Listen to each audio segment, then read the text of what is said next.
Many years ago in college accounting, I was introduced to the idea of assets and liabilities. Our professor detailed the importance of why every business needs to account for each on their balance sheet and their statement of cash flows.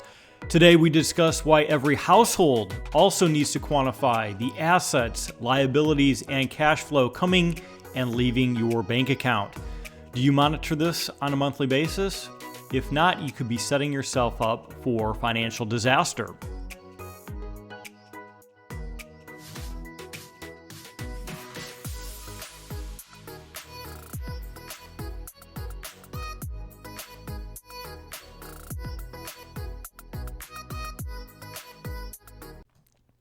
Welcome to episode 11 of the Stacking Houses podcast, where we're getting paid not to be afraid. What is up, house stackers? If you're new to the podcast, our mission is to help working professionals create a solid plan B, a side hustle of passive streams of income through real estate investing. I'm your host, Damon Santamaria, and my goal for each show is to provide you with some practical and inspiring information so that you too can create a solid financial plan for yourself. So to help you on your journey, I want to give you a free tool called the Personal Financial Statement, which will help highlight your own assets and liabilities, much like a company would. And I use this on a quarterly basis, which helps me, number one, better understand my own financial position and allows me to make goals where I want to be in the next 6 months, 12 months, 18 months. Additionally, the Personal Financial Statement allows you to see yourself how banks and lenders see you. This can be an eye-opening experience if you haven't done so yet. So you can pick this up simply by going to stackinghouses.com/financial statement.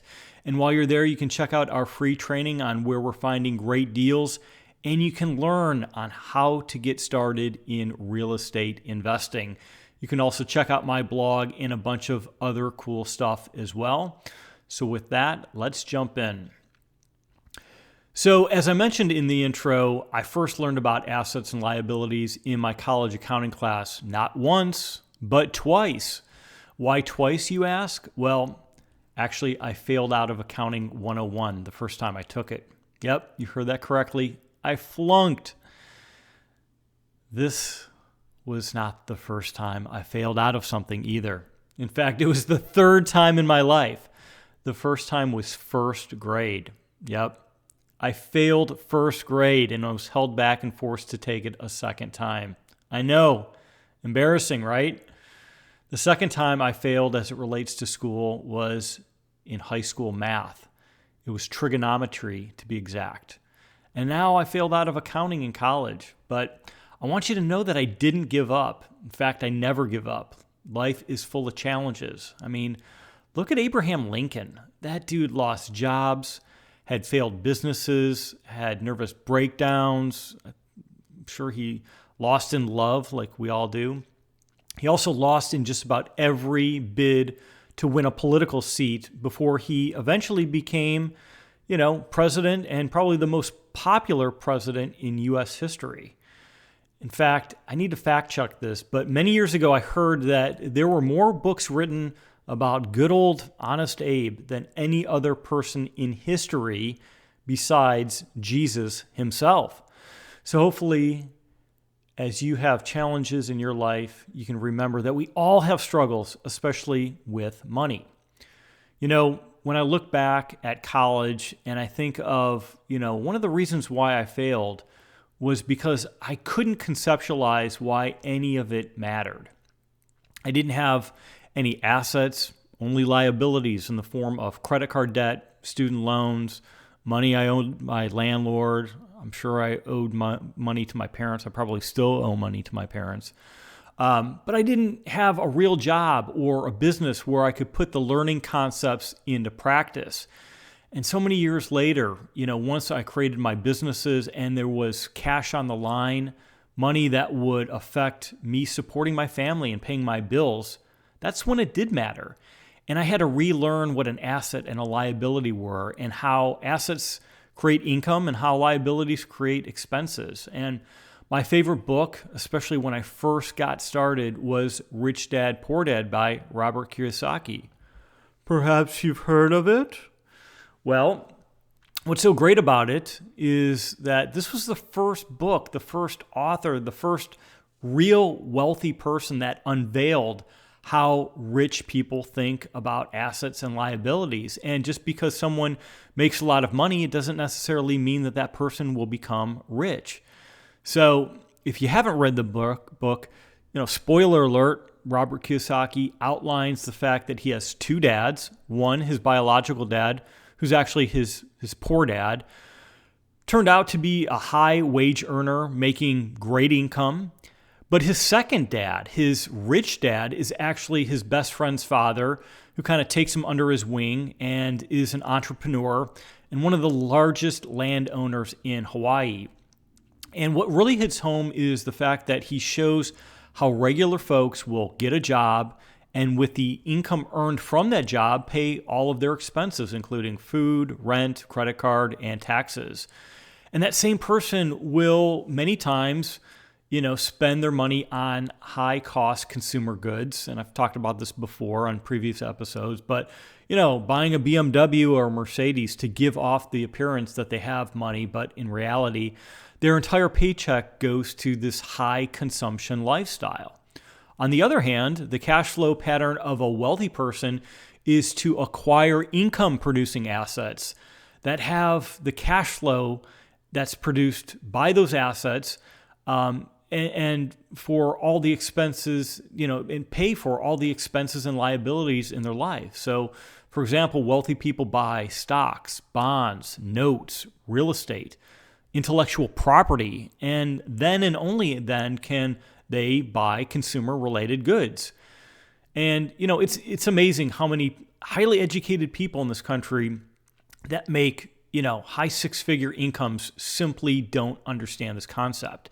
And this is how some doctors become horrible business people. And I don't mean to rip on, doctors. In fact, doctors, nurses, all healthcare professionals right now need our help and our prayers more than ever, especially, year 2 of the COVID situation. But, they make a ton of money, but they also spend a ton of money on paying for, number one, high six-figure student loan debt. When they get out of college, they have most likely expensive office space that they're paying, a real estate investor like you and I. They have to buy that fancy new car. And who can forget the membership to the country club so they can go, golfing with their doctor friends. So, if the path to becoming financially independent is by acquiring income-producing assets, what exactly are assets? And this is where people can get confused. They think that their car is an asset. They think that their primary house is an asset, when in fact, neither one are assets because they don't produce income. They don't put money in your pocket, plain and simple. So what are assets? Here's some examples. Real estate, dividend-producing stocks, oil and mineral rights, bonds, patents, ownership in a company, annuities, mutual funds. So, I kind of go back to this. If all you have to do to become rich is to acquire assets, why don't people simply acquire more assets? Well, first off, it's better to become educated on the asset that you're investing in before you acquire them. And this requires research, planning, strategy. Of course, you got to save money to buy those assets, right? It's not that simple. And, it also requires an exit strategy. Like, how are you going to sell your mineral rights? Well, you got to become educated on that process. And, I don't acquire commodities because I simply haven't become educated on how commodities work. Same as I don't buy expensive art or Bitcoin. I have not taken the time needed to become an expert in these areas. And therefore, I stick to what I know and what I understand. And this is real estate and stocks. And I try to stay in my own lane. And, this is not always sexy, but too many people are looking for an easy way, a shortcut, a magic bullet to financial freedom. They hear of the Dogecoin millionaire and they want instant gratification. They want to win big with the latest shiny object, and it just doesn't happen. Millionaires don't become millionaires by winning the lottery. Your chances are so, 1 in literally a billion. And by the way, so many lottery winners, something like 70% go bankrupt within a few years. Why? Because they haven't taken the time to, get financial education, and they don't understand the difference between an asset and a liability. My wife sometimes hates me, not literally because I'm such a stud, but because I obsess over growing our balance sheet. I want to constantly be acquiring more and more investments, aka assets, so that we can increase our income. And we've gotten to the point where our income from our investments is roughly equal to the high salary that my wife makes from her job.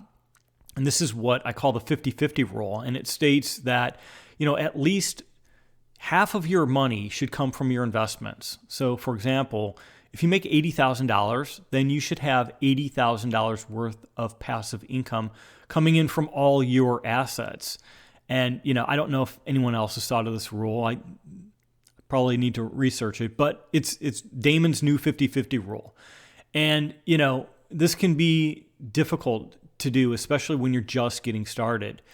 This can be a new concept for many people hearing this. So, additionally, as you get older and hopefully as your income grows, you should be growing your investment income. And the idea here is that you're creating a safety net in case you lose your job, you become sick and you can't work, or you simply want to graduate to something else in life. And this may be your retirement from your job. And hopefully, by the way, you're graduating to something better when you retire. You're going to a better place versus running away from your job, which, I think is an interesting way to think about it, right? You're going to something better. So, okay. So I've rambled and beat the drum on why you should focus in on acquiring more assets. And if you haven't read Rich Dad, Poor Dad, go out and get that. It really is a prerequisite to your financial education. So, finally, as I mentioned at the beginning of the show, my goal is to provide you with incredible value. So for today's episode, again, I want to give you this free tool called the Personal Financial Statement, which will help you highlight your own assets and liabilities. And you can pick this up simply by going to stackinghouses.com/financial statement. And while you're there, go ahead, check out our free training. It'll help you get started on your path to financial freedom. And you'll also learn where we're finding great deals in today's landscape. So until next time, this is Damon with stackinghouses.com, and happy investing to you.